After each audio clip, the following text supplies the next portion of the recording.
Hi everybody, Sharon here from VidGamiac.com. Here we are today back in the Final Fantasy X Remaster, grabbing the Messenger from the Past achievement.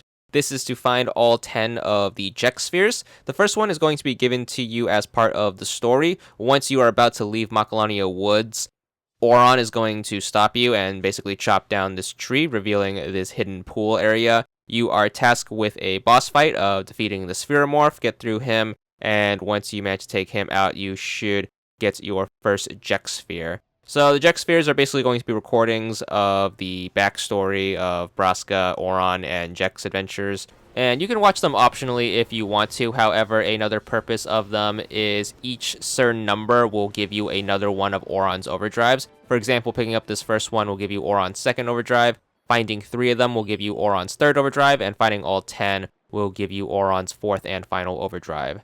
So once you leave the little area, you have an option of either going forward to Lake Macalania. However, you can actually grab a few Jecht spheres if you're willing to backtrack. So if you're willing to deal with the random encounters, I recommend backtracking to the entrance of Macalania Woods. You want to take that little detour off to the right, which is the road leading to Bavel and the Calmlands. There's going to be a Jecht sphere right there. And if you want to backtrack even further, you can actually grab one in the Thunder Plains. So make sure you head through the Thunder Plains. It's going to be in the south part, so get past the north part. After the little loading screen, which takes you into the south part, it should be on the second tower going backwards. So make sure you grab this, and then we aren't allowed to backtrack anymore since we're not welcome into Guado Salam for now. So we are going to continue on with the story. We are going to head through Mount Gagazet. Once you get past the Ronsos, you are going to be in this first area right here. Make sure you follow the path until you see this fork right here. It should be the first kind of U-shaped fork. There's going to be a little panhandle right here that juts out into the back, and you can actually go back there and grab the next sphere. And then the rest of them are going to have to wait until you get the airship. So once you get the airship, the first place you want to head is going to be the Moonflow. Next to the fast travel station is going to be the sphere, so you don't have to really walk all that far in order to get this one, which is convenient enough. It's going to be next to where the airship drops you off. Then you want to head over to the Mihen High Road. What you want to do is you want to leave. I recommend taking a chocobo if you're too lazy to walk, or if you are lazy to deal with the random encounters and don't yet have a no encounters weapon.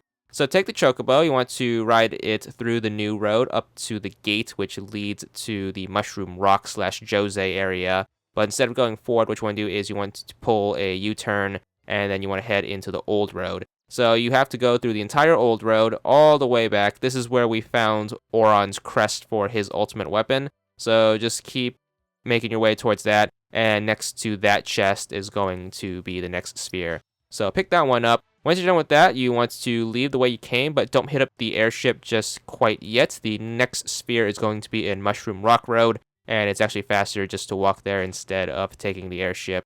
So just head through the gate.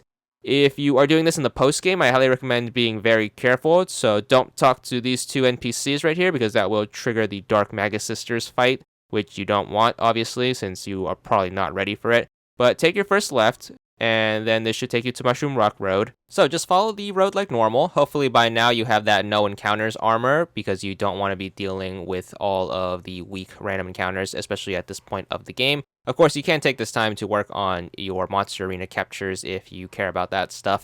But anyways, once you take the elevator in the back up to the top area, the precipice, you are going to take another elevator up to the metal elevator. This is where Operation Mihen kind of started. So basically what you want to do is you want to go past the save point, and you want to go to that little cliff. If you remember from the story, this is where Waka punched out that one dude. So you can make sure you grab the sphere right here, and then we should be done with this one. And thankfully it's next to a save sphere, so you can hit up the airship. Then what you want to do is you want to head over to Luca. This is another one that's pretty close to where the airship drops you off. So the ship is going to drop you off in front of the Blitzball Stadium. Head into the locker room, and it's going to be right here in the corner, right next to the Aurochs's locker room. Make sure you grab that. And then the last 2 are going to be in Besaid. So head over to Besaid, and this one actually requires you to hit up the ship. So make sure you go to it. It should be at the dock. So cross the beach, go to the ship, talk to the dude. He is going to ask you if you want to board or not. Make sure you board. And this is going to be the ship that takes you from Besaid to Kilika. So after all of the loading, you are going to be right here, head into the captain's quarters, and the sphere is going to be right here on the ground. Unfortunately, you have to disembark at Kilika, so you have to take the airship back to Besaid once you land. So once you get back to Besaid, just head the other way.